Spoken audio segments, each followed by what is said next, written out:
Bible dinosaur के बारे में क्या कहती है? क्या बाइबल में डायनासोर का वर्णन है? इस वीडियो के माध्यम से हम आपको इस प्रश्न का उत्तर देंगे। डायनासोर का विषय मसीही समाज में एक लंबे समय से चले आ रहे विवाद का हिस्सा है। उत्पत्ति की सही व्याख्या और हमारे चारों ओर पाए जाने वाले भौतिक प्रमाणों की किस तरह से व्याख्या की जाए। जो लोग मानते हैं कि पृथ्वी बहुत पुरानी है, वे इस बात पर सहमत हैं कि बाइबल में डायनासोर का उल्लेख इसलिए नहीं है क्योंकि उनके अनुसार पृथ्वी पर पहले मानव द्वारा कदम रखने से लाखों साल पहले ही डायनासोर लुप्त हो चुके थे। इस कारण जिन लोगों ने बाइबल लिखा उन्होंने डायनासोर को नहीं देखा होगा। जो लोग पृथ्वी को बहुत पुराना नहीं मानते, वे इस बात पर सहमत हैं कि बाइबल डायनासोर का उल्लेख करती है, जबकि वह डायनासोर शब्द का प्रयोग नहीं करती है। उसकी जगह यह इब्रानी भाषा के शब्द तनियन का प्रयोग करती है, जिसका अनुवाद अंग्रेजी बाइबल में विभिन्न तरीकों से किया गया है। कभी समुद्री दानव के रूप में है, कभी सर्प के रूप में और कई बार अजगर के रूप में अनुवाद किया गया है। ऐसा प्रतीत होता है कि तनियन एक विशाल रेंगने वाला जंतु रहा होगा। पुराने नियम में इस तरह के जंतुओं का वर्णन लगभग 30 बार किया गया है और ये धरती तथा पानी दोनों में पाए जाते हैं। इन विशाल रेंगने वाले जंतुओं के साथ साथ बाइबल कुछ अन्य जंतुओं का उल्लेख इस तरह करती है कि कुछ विद्वान यह मानते हैं कि लेखक डायनासोर का ही वर्णन कर रहे होंगे। जलगज के बारे में कहा जाता है कि वह परमेश्वर के बनाए हुए सब जीव जंतुओं में सबसे विशाल था, एक दैत्याकार जंतु जिसकी पूंछ देवदार के वृक्ष की तरह थी। कुछ विद्वानों ने जलगज को हाथी या दरियाई घोड़े के समान बताया है। अन्य लोगों ने इस बात की ओर संकेत किया है कि हाथियों के और दरियाई घोड़ों की पूंछ पतली होती है, जिनकी तुलना किसी भी रूप में देवदार के वृक्ष से नहीं की जा सकती।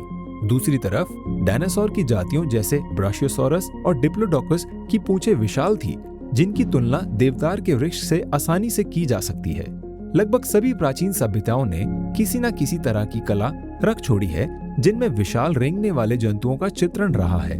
चट्टानों पर तराशी हुई, मनुष्य निर्मित, यहाँ तक कि छोटी छोटी मिट्टी की कलाकृतियां जो उत्तरी अमेरिका में पाई गई हैं, वे डायनासोर के आधुनिक चित्रण से मेल खाती हैं। दक्षिण अमेरिका में चट्टानों की नक्काशी मनुष्य के डिप्लोडोकस जैसे जंतुओं और आश्चर्यजनक तरीके से ट्राइसेराटॉप्स जैसे और पेट्रोडेक्टिल जैसे और ट्रायनोसोरस रेक्स जैसे जंतुओं की सवारी का चित्रण करती है। रोमी फर्श की पच्चीकारी, मायान के मिट्टी के बर्तन और बाबुल नगर की दीवारें सब के सब मनुष्य की संस्कृति से परे, भौगोलिक रूप से मुक्त इन जंतुओं के प्रति आकर्षण का प्रमाण देती हैं। डायनासोर और मनुष्य के सह अस्तित्व के लिए पर्याप्त मात्रा में मानव संबंधी और ऐतिहासिक प्रमाणों के साथ साथ अन्य भौतिक प्रमाण भी हैं, जैसे कि मानव और डायनासोर के पुराने पड़ चुके जीवाश्म पदचिन्ह उत्तरी अमेरिका और पश्चिमी मध्य एशिया में इकट्ठे पाए गए हैं। तो क्या बाइबल में डायनासोर का उल्लेख है? इस विषय का निपटारा होना पहुंच से बाहर है। यह इस बात पर निर्भर करता है कि आप उपलब्ध प्रमाणों का क्या अर्थ निकालते हैं और अपने चारों ओर के संसार को किस तरह देखते हैं। यदि बाइबल की शाब्दिक व्याख्या की जाए तो एक युवा पृथ्वी की व्याख्या के परिणाम स्वरूप यह विचार स्वीकार किया जा सकता है कि डायनासोर और मनुष्य सह अस्तित्व में थे। यदि डायनासोर और मनुष्य का सह अस्तित्व था तो फिर डायनासोर के साथ क्या हुआ? जबकि बाइबल इस विषय के ऊपर चर्चा नहीं करती है। डायनासोर शायद बाढ़ के कुछ समय बाद ही मर गए थे, क्योंकि पर्यावरण में नाटकीय बदलाव और इस तथ्य के कारण कि मनुष्य द्वारा उन्हें विलुप्त होने तक लगातार शिकार किया गया था। क्या आप अधिक जानकारी चाहते हैं? सब्सक्राइब करें ताकि आप अगला वीडियो मिस ना करें। अधिक बेहतरीन सामग्री के लिए godquestions.org हिंदी पर जाएं। क्या आपके पास प्रश्न है? बाइबल में उनके उत्तर हैं और हम उन्हें खोजने में आपकी सहायता करते हैं।